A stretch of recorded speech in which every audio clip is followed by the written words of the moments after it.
begin, I would like to give you a little anecdote that relates to what we'll be talking about today. This story is set all the way back in 2015, 7 years ago. Wow. In 2015, I was 3-year-old, and my father was still a math student. So, he always had a calculus book on him at all times. I did not understand anything in that calculus book, but every time I would try to go up and touch it, like maybe Eve touching the forbidden fruit. And every time I did, my father took me out of the room and gave me all my toy cars and my Cold Wheels. But one day, my father was not home. And for the first time in 6 months, he did not take the calculus book with him. So, I pounced on the opportunity and I ripped out a few pages from the book. I was so excited about it. I looked to see what I had just obtained. And it was a mystical jungle, a forest, an ecosystem of equations, symbols, and variables all living in harmony. Of course, it was too complex for my tiny little brain to understand. But I was still so fascinated on it that I decided to try and transcribe the sacred texts on the calculus book into a blackboard. When my father arrived home that night, he saw those ripped out pages neatly tucked right into the book. He first suspected my elder brother, Rifat, for doing such a despicable action. But then, when I confessed that it was me, I showed him the blackboard. Instead of getting angry, he cried tears of joy. And from that day on, he tried to encourage me to learn calculus. And from that day, when I was about 3.5 years old, to the day I turned 5, I had mastered most of calculus, a subject taught to those who were at the time 10 or 11 years older than me. Now, of course, I am 10 years old and I'm taking an advanced calculus course in high school. So, I believe that this goes to show that learning and age don't coincide. Wow, look at that breeze. Learning and age do not coincide. They're not in the same equation. Now, you might make the excuse that, oh, you're just a child prodigy. If I tried my best, I just get B pluses. Well, it all depends on our environment, our situation, our teachers, and most importantly, how curious we are. It first of all depends on the resources that we have available to ourselves. Some kids don't have the luxurious ways of observing the world as others do. But I believe that all should have an equal education, because then we get much more Newtons and Einsteins than we do right now. What I want to talk about today is the education system. The system, the curriculum, and how teachers work into it. So, first, the system. The system itself is pretty much age dependent here in the US of A. In the USA, we have a grade system. In South Africa, I believe they do too, where after 1 year, kids take a summer vacation and then they move on to the next grade. Not 1 year, it's technically 10 months, but whatever, who cares? So, that means that if you tell someone what grade you are in, they can most probably assume your age pretty well. Like, if you tell someone your kid is in 2nd grade, then they'll say, oh, he's 8 or 9 years old. That's nice.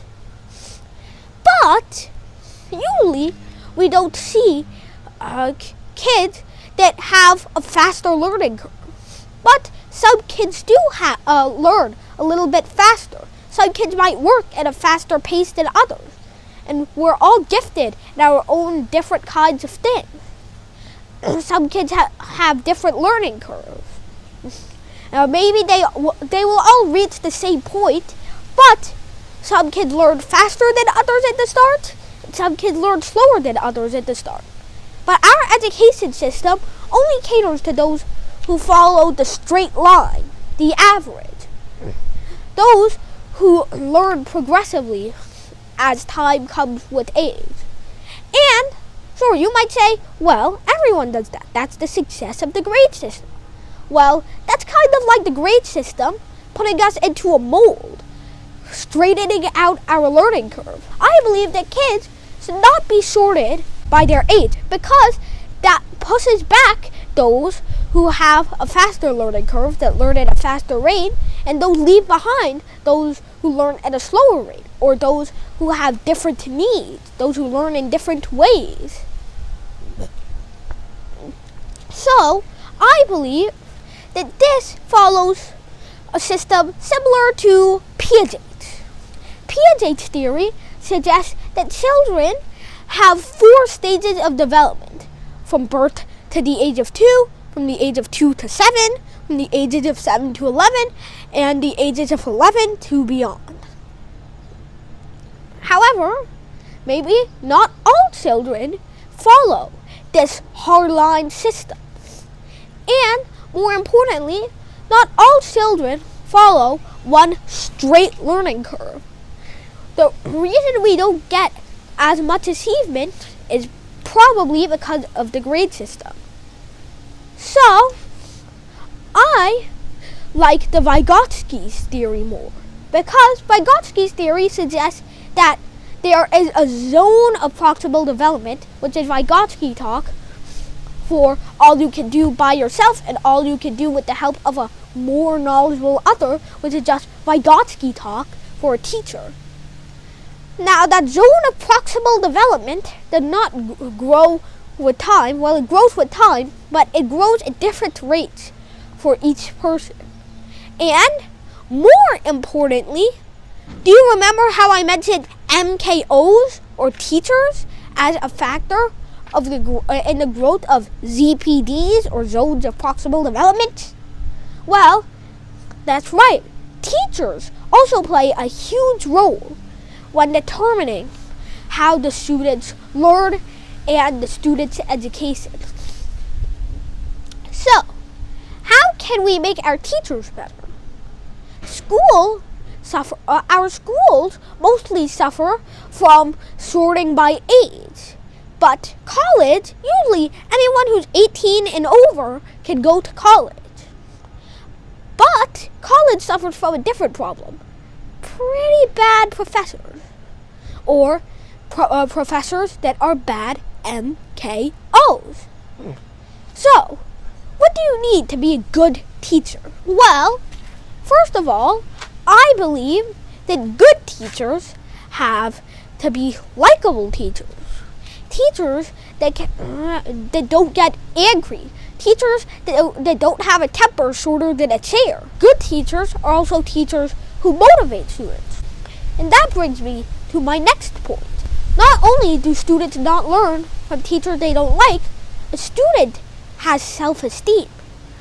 Student feelings matter too, you know? A student gets like a 50 on a test, and their grade is lowered significantly. And the teacher gives them a harsh talk on what they should be doing and why they only got half the max credit.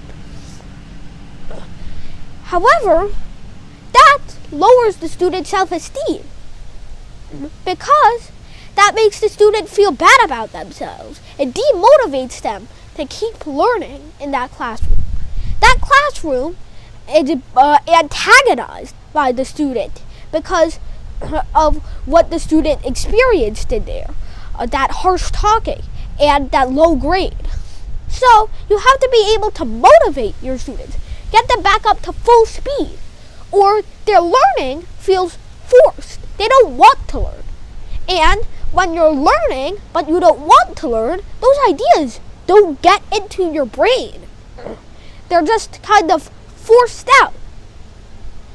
And that brings me to a later point, that curiosity is also incredibly important. Before I finish talking about a student's self-esteem, I would like you to present you with an example of late educator Miss Rita Pearson, who was once asked to teach an uncooperative elementary class. So you handed out a spelling quiz, and one kid miraculously, almost impressively, got 18 of the 20 questions wrong. Wow. So instead of writing 10% or minus 18 or 2 out of 20, Miss Pearson wrote plus 2 with a smiley face. So the student came up to her and asked, why the plus 2 and why the smiley face? I got 18 questions wrong. And Miss Pearson says, yes you did, but you got 2 right, so it ain't all bad. Won't you do better when we review? Yes ma'am, the student said excitedly. Before going out into the hallway, Miss Pearson would always give a heartwarming speech to her class. She would say, I am the best teacher and you're the best student, and we were all put together for a reason. We are the best class, and we gotta show the others how to do it. This should motivate our students so that not only do they have the want to learn, but that they can their grades don't drop. Because, in case I didn't mention it, when a student feels demotivated, their grades will go down even more because they'll stop trying in that class or try less. So, now, I want to move on to the point of curiosity and, more importantly, imagination. Imagination is a very important characteristic for a teacher to have.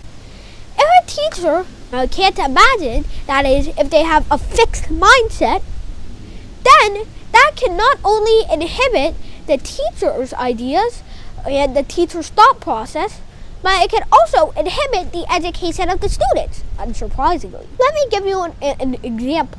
Not a real example of that, and probably a hyperbolic example too, but it's still an example, alright? Let's say we have a teacher named Mr. I Can't Imagine. Wow, I really can't imagine being named that.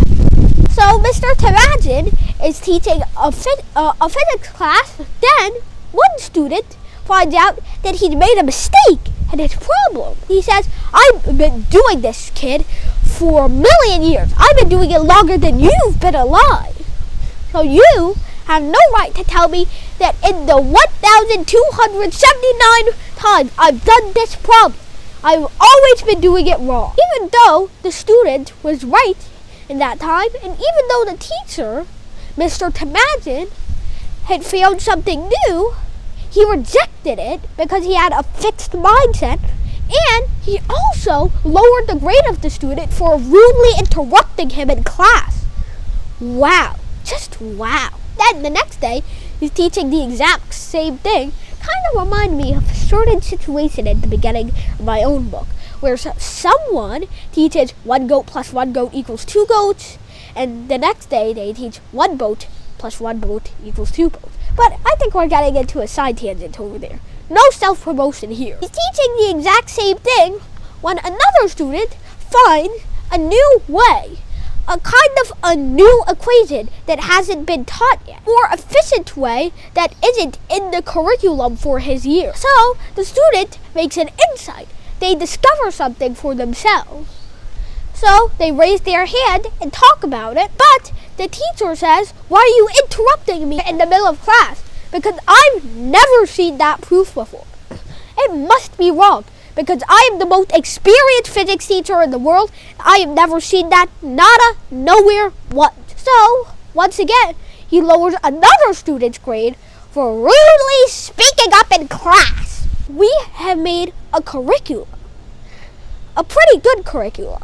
I have made it with the suggestions and the help of Dr. Franzel, Mr. Rusi, and Principal Mr. Blum. It has 20 chapters. Guess you could call them chapters, units, sections, whatever you want. And each chapter has, on average at least, some have 7, some have 4, 5 subtopics or 5 concepts. We are making 20 websites for these 20 chapters. We've already finished the first 2, and the other 18 will take approximately 3 months to finish, all of them combined. I would like to highlight the need for a math center, and this was kindly suggested by Dr. Ben Anderson, chairman of the Da Vinci Institute, which is hosting this event right now.